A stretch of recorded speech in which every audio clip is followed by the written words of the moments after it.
right, so we are continuing on with our notes today on the derivative.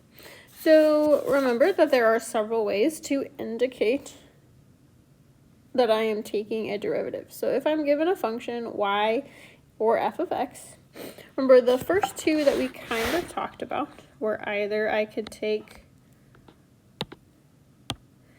y prime or f prime, kind of just like with a little tick or like a comma looking thing up there at the top. Okay, both of those mean derivative.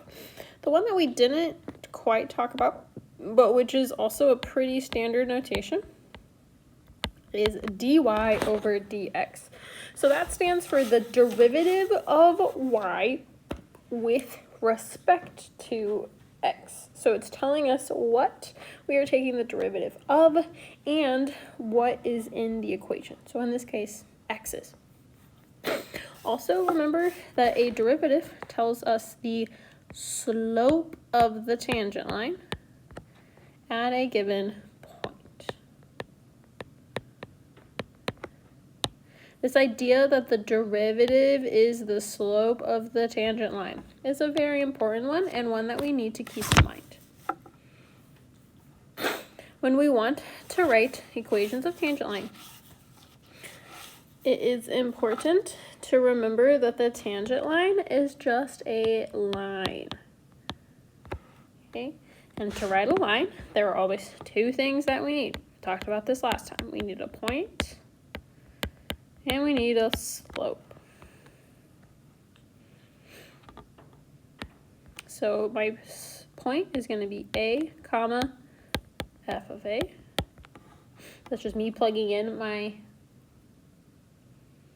value of x back into my function, and my slope is going to be the derivative at a, which means that we can write our equation as y minus f of a equals my derivative at a times x minus a. This is kind of a fancy way of writing it out, but it will help us later on in the semester when we talk about one more thing that we're also going to see in a very similar notation. So it says a function is continuous and differentiable. So we have seen the word differentiable before, but we didn't quite know what it meant. Now we do, hopefully we do. So differentiable hopefully looks a little bit similar to derivative. Basically what it means is that I can take the derivative. It is differentiable if I am allowed to take the derivative. And tomorrow we'll be talking a little bit more about when we can't take the derivative or why we can't take the derivative. But in this case we can. So it is known that f of 4 equals 7 and f prime, or the derivative of f at 4 equals 2. Write the equation of the tangent line at 2f of x at x equals 4. So they don't give us a whole lot of information about f, but they do tell us basically what we need. They give me a point, they give me the slope. So remember, the slope of the tangent line is the derivative, so my slope is 2. So I have y minus 7 equals 2 times x minus 4. And that would be my answer in this case. They're just asking us for the equation of the tangent line. So this next time, we have the function g is defined as g of x equals x squared minus 3x plus 5. It is known that the derivative of f is defined as g prime of x equals 2x minus 3. So remember before, we did that whole limit process thing that was rather long. So you would, if you took the limit using the limit process of that g of x, you would get 2x minus 3. And later on in this unit, we're going to talk about kind of the shortcut way that will allow us to take those really, really quick. For today, I just want us to focus on writing the equation of the tangent line and not that big, long process of the limit. So I just gave it to you in this case. So we have that my derivative is g prime of x equals 2x minus 3, and I want us to write the equation of the tangent line at x equals -1. So I first need to find my y value. So I'm going to plug in 1 to my original function, and I get 1 plus a 3 plus 5 So we get 9. And then I need to find my slope. So I'm going to plug my -1 into my derivative, and I get -2 minus 3, which gives us -5. So we get y minus 9 equals -5 times x plus 1. Now, we can also be given it as a table. So the function h of x is differentiable. Again, means I can take my derivative for all of the values at x with the selected values of h and h prime in the table above. Write the equation of the tangent line to h of x at x equals 1. So this one's almost even easier. I just have to look at my table. So my x value is 1. I need to look at the y value that's associated with that, which is going to be -5. And then we also need our slope, which is -4. So we get y plus 5 equals -4 times x minus 1. Now, this one's going to look a little bit funny. So notice, I'll use a green one this time. If I'm looking at -2, hopefully we see, oh, okay, I have a nice point at -2, 3. But my slope is 0. Well, that's interesting. So let's look at, if I have y, I would have -3 equals, my slope is 0 times x plus 2. Well, notice that 0 times anything is still 0. So I get y minus 3 equals 0, which means that my equation is just going to equal y equals 3. Well, let's think about y equals 3 would be a horizontal line. So we also have to think about when on my graph would I have a horizontal line as my tangent line, or the slope of the tangent line is 0. Hopefully you can kind of notice maybe that you're going to get horizontal tangents at whenever you have these mins and maxes. So like in this case, I would have slopes of 0 at I just picked values, but like say it was -2 and +2 would be there. So what this tells us is that our original function had a minimum or a maximum. Basically, it had to level off on our original function.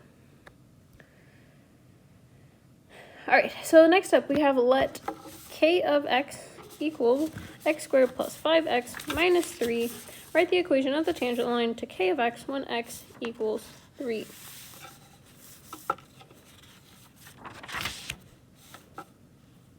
So we are going to put into a little bit of practice this limit thing again. This time I'm wanting to take the limit as h goes to 0. And I'm plugging in, remember it's, in this case, k. So k of x plus h. So I'm putting in an x plus h anywhere that I have an x minus my original function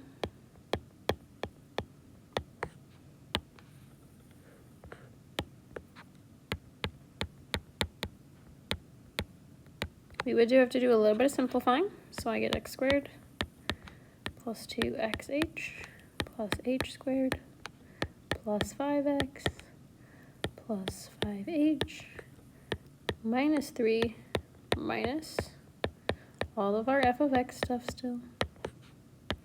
And this is what I meant by these can get a little bit long, but don't worry, our shortcut is coming soon. So x squared minus x squared gives us 0. We have a 5x minus a 5x and a -3 minus a -3. Hopefully we also notice that everything left in the top has an h in it. So I'm going to go ahead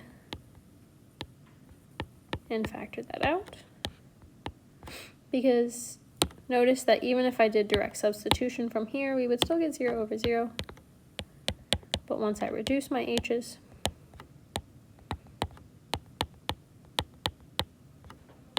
we can direct substitute. So we get 2x plus 5. hopefully we've started to see a pattern that whenever I'm taking the derivative of x squared, we end up with 2x's in there. That's going to be important when we start looking at our shortcut kind of formula.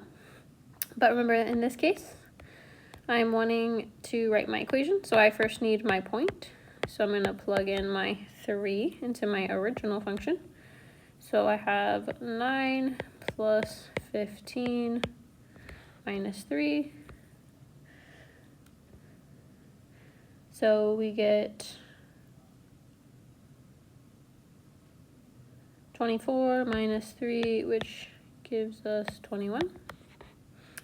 And then my k prime for my slope at 3 would equal 6 plus 5, which is 11. So I have y minus 21 equals 11 times x minus 3. So that would be our answer. Now, this next one is calculator active. So it says the function p is defined as p of x equals the natural log of x squared plus 7. Write the equation of the line tangent to p of x at x equals -2. Now the reason that's important that this is calculator active is that there are some buttons on your graphing calculator or on Desmos that will allow you to do this.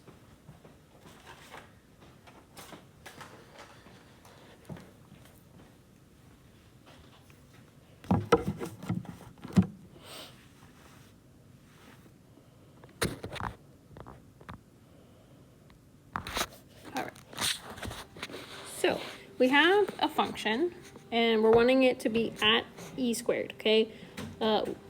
Taking the derivative of a natural log is not going to be super fun at this point to try and do it with our limit process. However, we can use our calculator. So I'm going to try and show you on my calculator where our buttons are. So, looking on our graphing calculator, if we go to this math button, okay, it's going to be one of the ones that you've probably never used before, but notice that it says in derivative.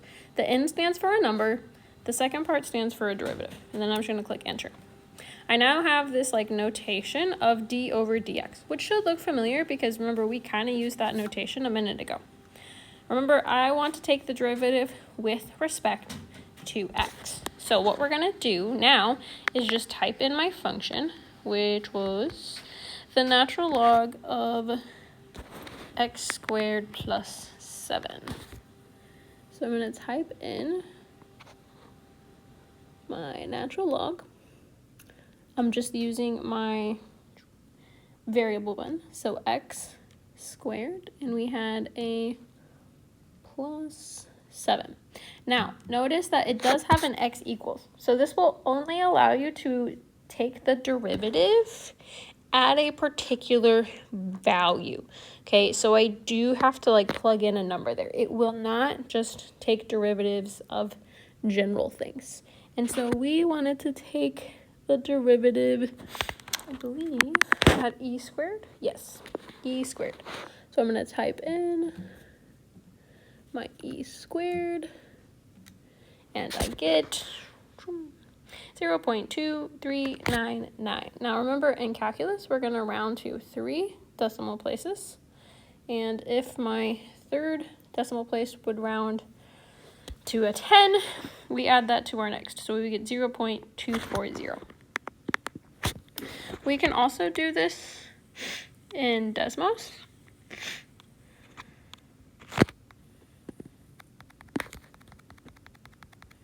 So let's look at what that would look like.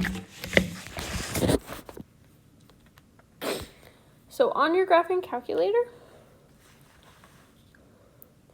you're going to use your function notation. So we would have f of x equals, and again, it's a natural log. So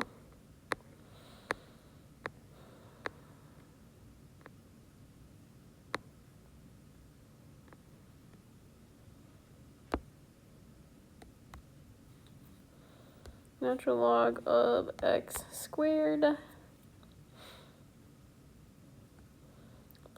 7. I am going to put parentheses around that because it's all there. Okay. Then on my next line, what we can do is we can take f prime. It's a little bit easier on just a keyboard, but f prime. Again, I do have to put something in there. So I'm going to take it f prime of e squared. Notice then we do get that 0.2399 again as well. So you'll get the same thing whether on Desmos or on your graphing calculator. Just whichever one maybe that you feel more comfortable with. So now I can use that as my slope. So m equals 0.240 if I round it. My point is going to be, we wanted to plug in at e squared. If you evaluate that,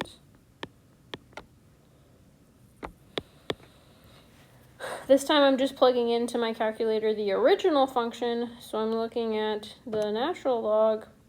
So e squared squared would be e to the 4th plus 7 gives us 4.121.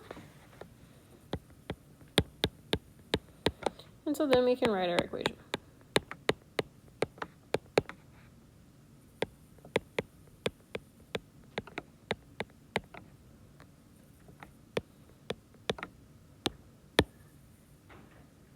Now remember, to use those functions on your calculator, you do have to have a value that you are wanting to plug it into.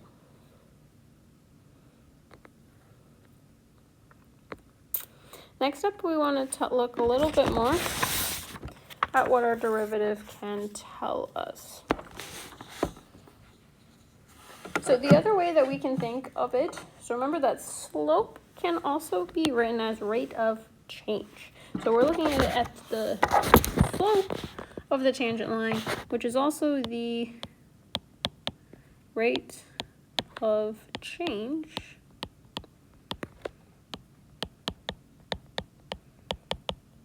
at a point. So if I'm looking at explaining the meaning of f prime of 3 equals -7, we would say f of x is changing.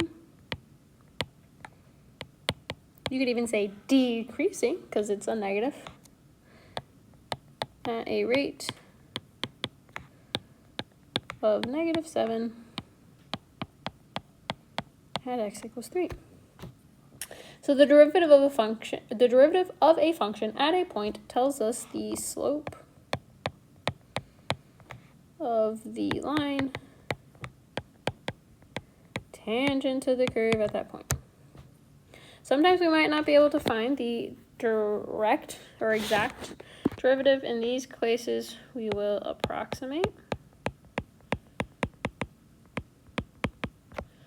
or estimate the derivative using a difference quotient, which is basically, remember, we called our average rate of change that a rock.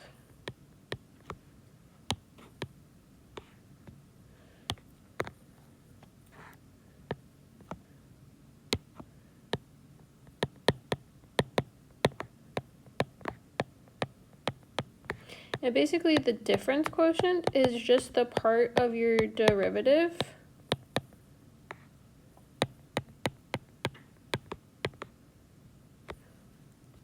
without the limit. So that is considered our difference quotient, as is just the f of b minus f of a divided by b minus a. Either one of those works.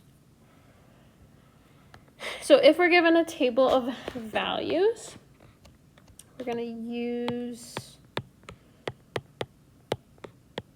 the 2 points that we want.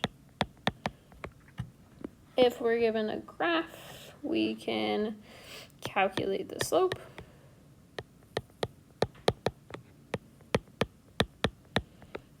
And if we're given a calculator, we're going to use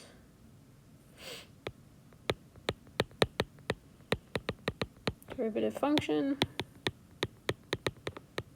on calculator, just like we did before. So we're going to look at a table and at a graph. So the function f of x is continuous and differentiable for all x which are listed. So approximate f of f prime of 2. So I'm looking at, I don't have 2 on there, right? But I don't need 2. I just need 2 things that are kind of going to be around 2. So I'm going to use 3 and 1.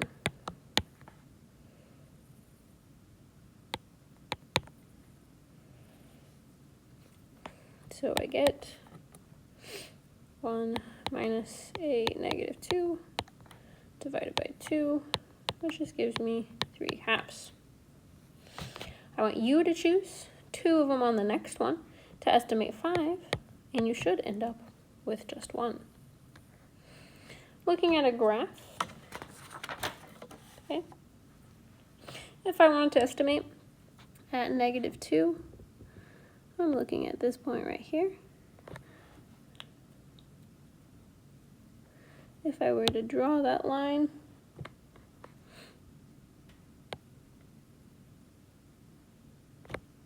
that's a nice pretty straight line.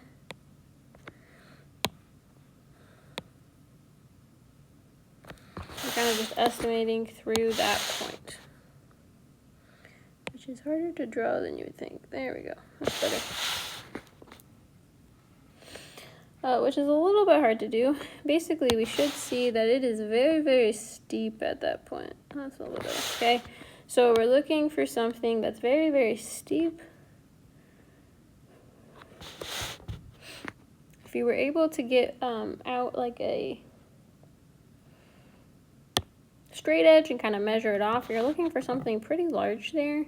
So I'm going to say it's approximately like 8-ish. You might also get like 10-ish. You're just kind of guesstimating. Now, at negative 1, notice that we are not quite as steep there. So we have something like that.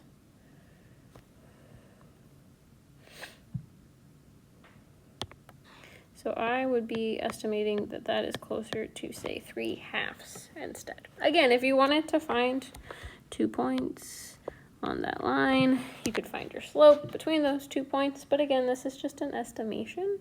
So that's kind of what I'm looking for here. G prime of 1, okay, is going to be approximately, it's negative this time, because notice that our line is going the opposite way, negative 3, and at 0,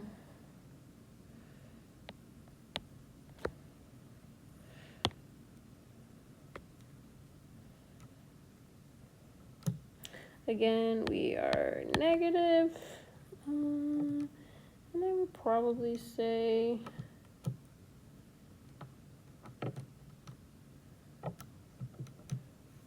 like 5/2 this time. But again, I'm not going to count off a bunch if you said negative 3/2 instead.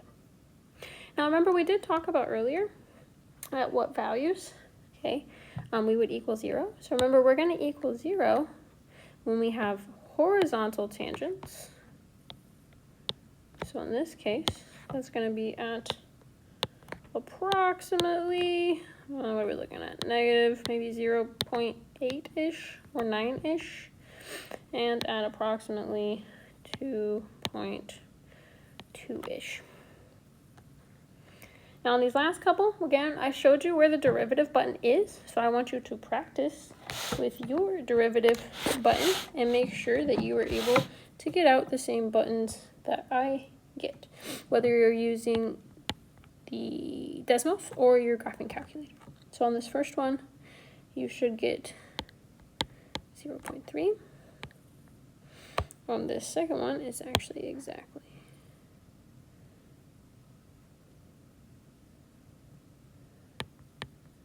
0. On this next one, we get 4.317. And on this last one, we get 0.543. Please let me know if you have any questions.